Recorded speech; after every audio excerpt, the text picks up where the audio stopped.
So Akbar's son Jahangir came to power. Now how Jahangir came to power is further interesting. Jahangir started a rebellion against his father Akbar. However, he could not succeed and Akbar ultimately forgave him, but later on this was very close to Akbar's resignation, and therefore ultimately Jahangir came to power. So Akbar nominated Jahangir to power. As mentioned, Jahangir was the son of Akbar. He ruled from 1605 to 1627. His initial name was Prince Salim. He was also known as Nasiruddin Jahangir, or the conqueror of the world. So the word Jahangir means the conqueror of the world.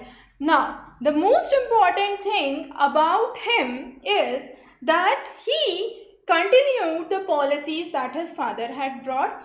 He was highly liberal, secular by all means, gave Hindus and Muslims a equal place. He was a learned scholar and a man of virtues. So if we focus on his life, he was married to Noor Jahan. Noor Jahan was also known as Mehrunisa. Jahangir married Noor Jahan in 1611.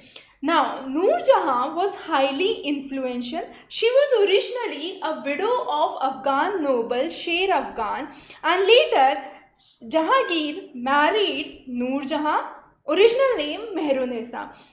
Ultimately, Noor Jahan became the virtual leader of the state or the province. The coins were issued in the name of Noor Jahan. Joint coins were issued in the name of Noor Jahan and Jahangir. Royal farmans, royal orders were issued in the name of Noor Jahan. In the memory of Noor Jahan, a tomb has been built, which we would discuss further. Now, as we understood, she became the real queen or the real functionary behind the Mughal Empire. Jahangir was highly influenced by her developments, and most of the matters, be it related to administration, be it related to government, fell in the hands of Noor Jahan.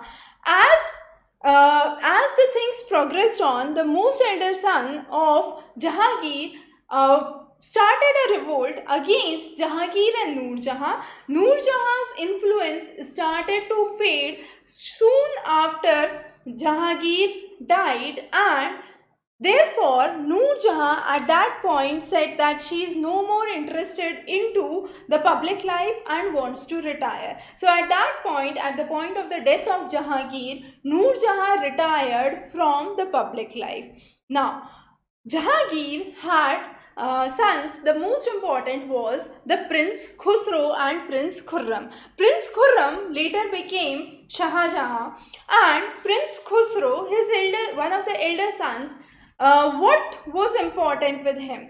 Now, Prince Khusro raised a rebellion against Jahangir. He left Agra and started to occupy the regions of Lahore.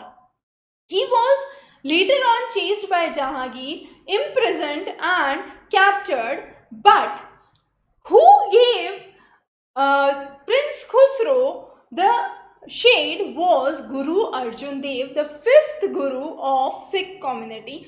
And knowing this, Jahangir actually brought a death sentence for Guru Arjan Dev, considering the fact that he had given shelter to Prince Khusro and therefore was must be prosecuted. So those were the developments. The rebellion of Prince Khusro has been important historically when we focus on Jahangir. Now coming on to the areas occupied by Jahangir. Jahangir in 1614 occupied the region of Mewar. Now Jahangir led the campaign against Rana Amar Singh. Who was Rana Amar Singh? Yes. So Rana Amar Singh was the son of Rana Pratap of Mewar, and he led a rebellion against Rana Amar Singh of Mewar.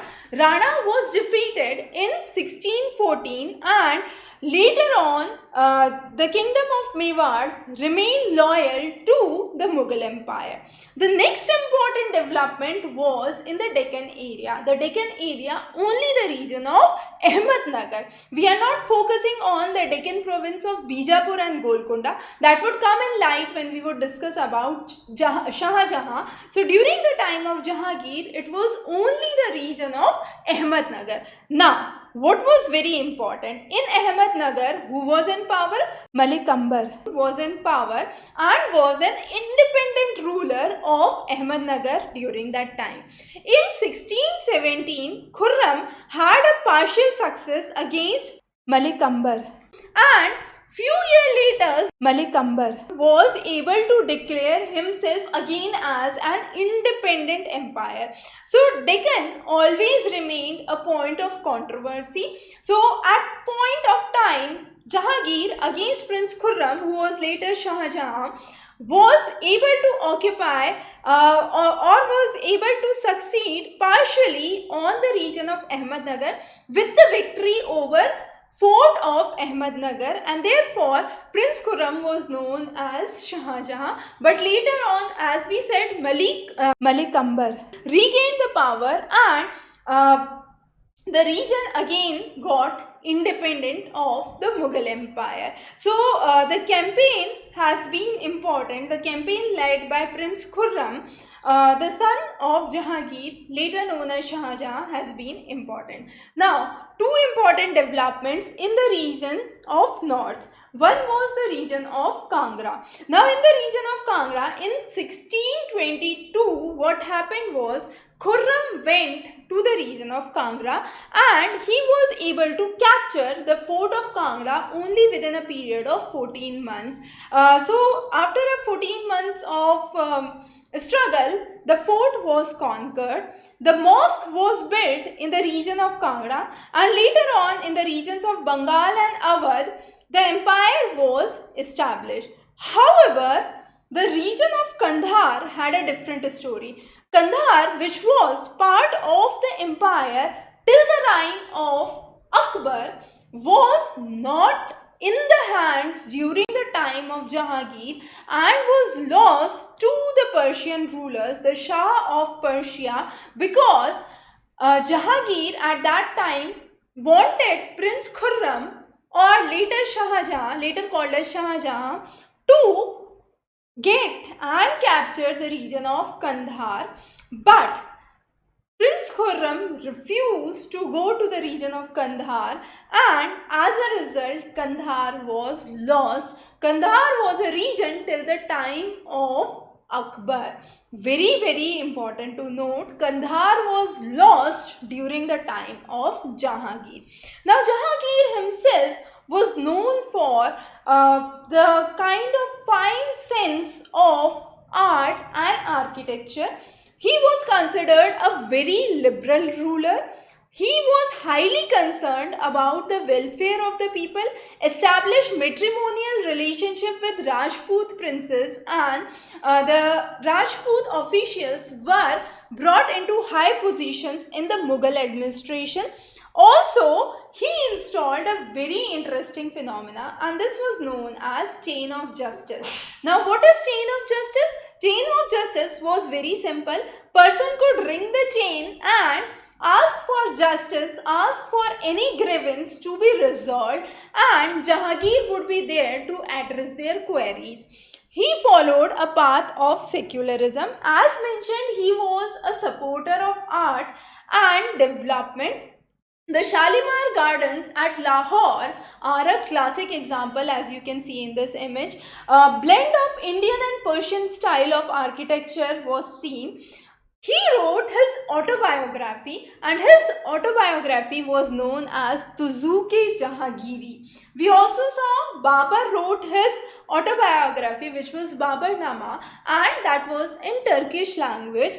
Jahangir's autobiography was, since it is autobiography, it has to be written by himself. So Jahangir wrote his biography, or what we call as autobiography, in the name of Tuzuke Jahangiri, and in his court were excellent painters, Ustad Mansoor, one of the painters. Then we have Raga Reis, Abul Hasan, Bishan Das, Manohar, Govardhan as some of the famous painters during the time of Jahangir. However, this concept of painting, miniature painting, declined during the time of Aurangzeb. Aurangzeb was not that interested in fine arts and painting per se, and this art slowly and gradually started to decline due to the lack of interest shown by Aurangzeb. Now, what kind of paintings?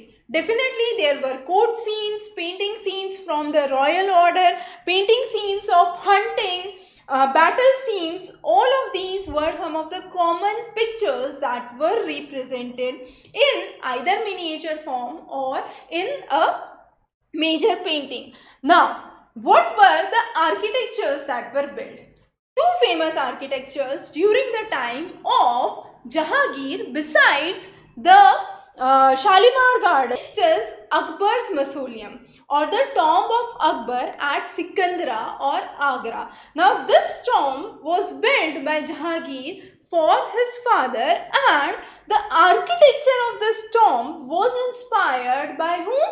This architecture was inspired by the Buddhist viharas that existed in India. So the whole of the idea was with the Buddhist viharas that existed.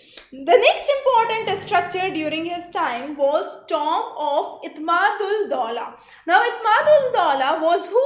He was father of Noor Jahan, and Noor Jahan was the wife of Jahangir. So Itmadul Dawla was the father-in-law of Jahangir, and this tomb was designed and specifically built by Noor Jahan in memory of her father. As we know, Noor Jahan, when she was in position, she brought in lot of her family members at the post of high officials, and because of this a revolt broke within their children, and as a result there was a revolt which was brought by Prince Khusro, and this tomb of Itmadul Dawla depicts how Noor Jahan was actually bringing in her family members into the affairs. Now this whole building, the whole tomb has been a monumental structure designed with white marbles and a Petra dura, which is the mosaic work which is done along with semi-precious stones, as we have discussed in our class on Akbar, how we have seen the architecture developed. In the same form, this tomb also has the mosaic developments with semi-precious stones imbibed in it. The next is, during this time, English settlement came in. So 1618 was the time that first English trading settlement was established in India, and Jahangir gave concessions for the establishment of this first English trading settlement. If we focus on to the European settlements, if we go back, it was Vasco da Gama who came in 1498 and reached the port of Calicut. Portuguese continued to trade. However, closer to the time of Jahangir, we have witnessed that the relations with the Portuguese were not that good. The reason being, a lot of Portuguese pirates came in and they attacked the Mughal ships. The cargoes were destroyed, and therefore the relations between Portuguese and Mughal Empire started to diminish during the time of Jahangir. At the same time, England wanted to have good trade relations. So Captain Hawkins and Sir Thomas Roy, both of them came to India and they established the port, the trading settlement, and that was in 1618, and this was during the time of Jahangir that the first British trading settlement was established in India at Surat in Gujarat. So that was the kind of developments we have witnessed during the time of Jahangir. Major of the raids which were seen, or the annexations which were seen, were led by Prince Khurram. There was an internal revolt by Prince Khusro, which we have separately dealt with, and how Kandahar was lost because Shah Jahan or Prince Khurram refused to move to Kandahar at that point of time. So those are some of the major developments about how Jahangir's life, his annexations, and his interest for art and architecture were witnessed.